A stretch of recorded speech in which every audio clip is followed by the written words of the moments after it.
Hello and welcome to Understanding Narcissists. Thank you so much for joining me. In this episode, I want to share with you an article that I found and I thought was really helpful and really insightful. Was something that had been on my mind for a long time and especially pertains to narcissists. The article is called Why Are People Mean? Don't Take It Personally, and I've linked it below. The article goes into a number of different reasons as to why people act with seemingly malicious intent or outright malicious intent. The particular reason I want to focus on is number 4, which is self-protection. And I believe this is really relevant to narcissists because it happens to be what I think is going on with narcissists ultimately.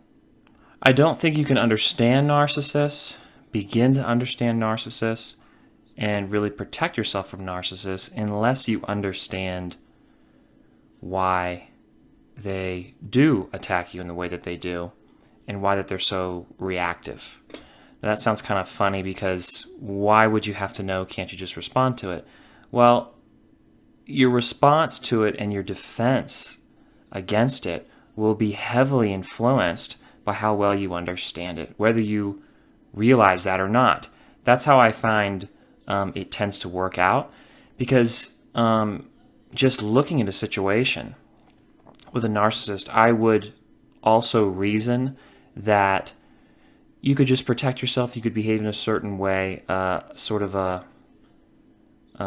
conformed way that would leave you in a safe position against a narcissist, regardless of how they're thinking or what's going on in their head. But it's such a dynamic game. And I hate to call it that, but that's what it is, and at least that's what it is to narcissists. It's kind of a life and death game, and that means you want to understand all of the nuance, all the little things going on, and how to recognize them in other people so you don't have to play and engage in that game anymore. And that's why I think this article really covers that nuance in really wonderful detail without actually talking about narcissists at all. Now, I want you to read the whole article because the whole article is fascinating. But the self-protection principle is such an important foundation to understanding why you don't always get what you want from other people when you reach out to them and they behave in a way that is very hurtful and harmful to the both of you, to you and to themselves. Where this becomes particularly fascinating, at least to me, and I hope for you, is that the same principle, I believe, is at work with narcissists. Everything comes down to self-protection. I know some of you in the comments have said, you don't believe that narcissists have low self-esteem or that they feel vulnerable. You believe that it's the complete opposite.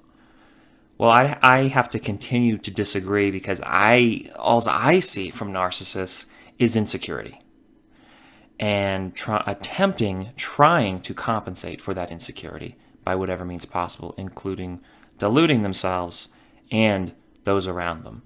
We can get into a video on that at a different time. Maybe it can turn into a lengthy discussion.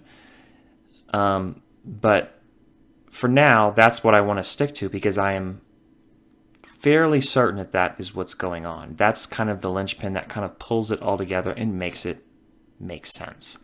So if indeed narcissists are extremely insecure and vulnerable, which is consistent, I think, with their past and their continued behavior and their behavior into the future, what can you take from that? Sort of following from my holiday video, which is what can you learn from narcissists? What can you extrapolate from that will help you improve your relationships with non-narcissists? Because you're not going to improve your relationship with narcissists. All you can do is learn from them at this point. So what are the options there? I think because narcissists are so extreme, because they are so specific, they sort of represent this exaggerated part of ourselves, this potential being that we could all become if we were exposed to the right stimuli. I happen to think that maybe people are predisposed to becoming narcissists. There's a genetic component to it, but I think it's mostly behavioral and environmental. I don't see any reason why I couldn't have become a narcissist in a different environment. But because I grew up with one, that was not going to happen, you see. So I think that observation leads me to wonder, what can you generalize from narcissists being extreme cases of destructive behavior and abusive behavior that can improve your life and help basically everyone around you, because they're such a good example of everything that's gone wrong emotionally. And that being the case, you can almost just take a step back. I mean, you can go in the opposite direction from a narcissist and you do good. I mean, I found that to be so productive in my own life, simply doing the opposite of what narcissists do. I mean, if you're that confused, just watch what they do and don't do it. Life is so much better. And this principle that with people who respond in maybe a unreasonable way when you meet them, that kind of narcissist understanding helps you there too. It helps you to understand what kind of things you need to avoid in your own life. So let me just give an example. When someone treats you in an unjustifiable way, where there's a very negative response to your, say, outreach, and especially when you reach out to them, the kind of interaction where everything is positive, there's no reason for anything to turn into something ugly, but it inevitably does because your reaching out elicits a response in someone, sort of a defensive maneuver that leaves you hurt, and the intent is that it leaves them protected. It protects them from you. Why do people do that? What I'm proposing here, even though it's out of my depth, is that this not intrinsic but deeply rooted insecurity due to trauma of some kind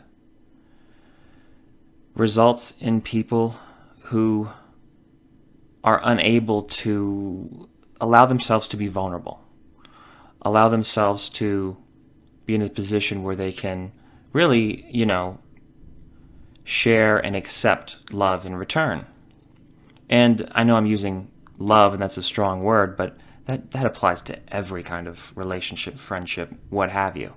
Those kinds of things that you can learn from narcissists, those kinds of things that you'll observe from narcissists and sort of incubate in your head and will sort of develop and improve your life without you having to think so much about it, those things are invaluable.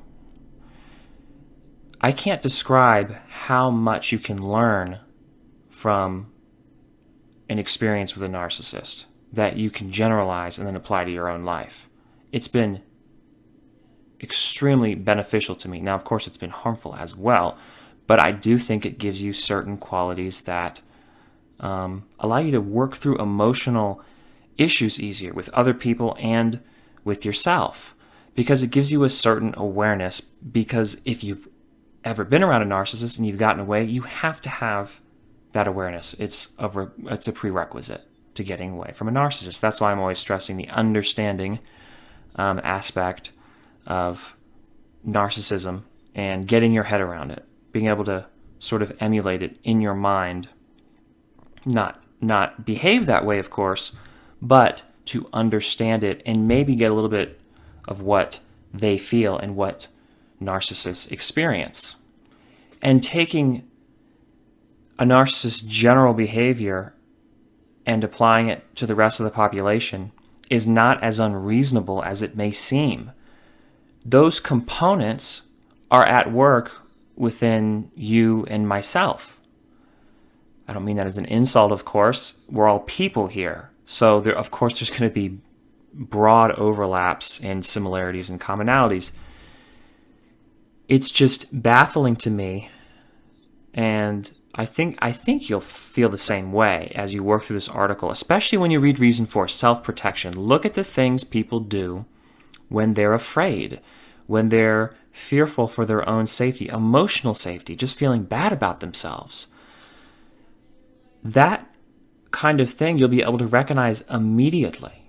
And you do with it what you want. You'll be able to recognize it in yourself. You can recognize it within other people. I know I've certainly committed some of the things within that article out of fear and fear of being hurt and being vulnerable. The kind of defensive posturing you assume when you feel vulnerable. And I mean, that comes right down to narcissists as the extreme case. I mean, think about all the things they do just to avoid facing reality, that they're completely dependent and they cannot live on their own. They cannot be by themselves or they'll die. I mean, that's really what's going on in their minds from what I can tell. That's the only conclusion I can reach, because that's a steadfast, immovable reality upon observing and especially living with a narcissist. And I really want to drive home in this video just how much you can leverage from that experience, how much you can learn about the general population and how to conduct yourself that'll improve your life, that'll be in a very positive, beneficial sort of boon to you. Let the narcissist be a source of strength for you. Let them improve your life. Let them give you new direction. It just requires the right interpretation, the right framework and way of viewing everything so that you can leverage it to improve your relationships, to help other people, and unfortunately, well, fortunately, but stay away from the people who only want to do you harm. And there's a lot of people like that who aren't narcissists, but maybe this can translate over to that in a very effective, meaningful, constructive, productive way, and keep it that way. Keep you on that continual improvement and strength, which will then foster more improvement and strength and overall happiness for you, I hope. So read that article, like this video if you liked it, share it with somebody you think might benefit from it, comment in the comment section below about your experience in this area and what you've been able to learn from the narcissist and what you hope to apply in the future, and particularly this whole mean concept. Why are people mean? What are the reasons, the reactions going on internally that could explain it, and what you can do about it? And if you can't do anything about it, what can you learn from it? What can you share with other people? How do you use it to improve your life? I would love to hear it. I know others would love to hear it. Do read that article from beginning to end, but at the very least read reason number 4, because that's what I wanted to emphasize in this video. Thank you so much for watching. Subscribe to the channel if you haven't already, and I will see you in the next episode. I hope you have a wonderful day. Bye.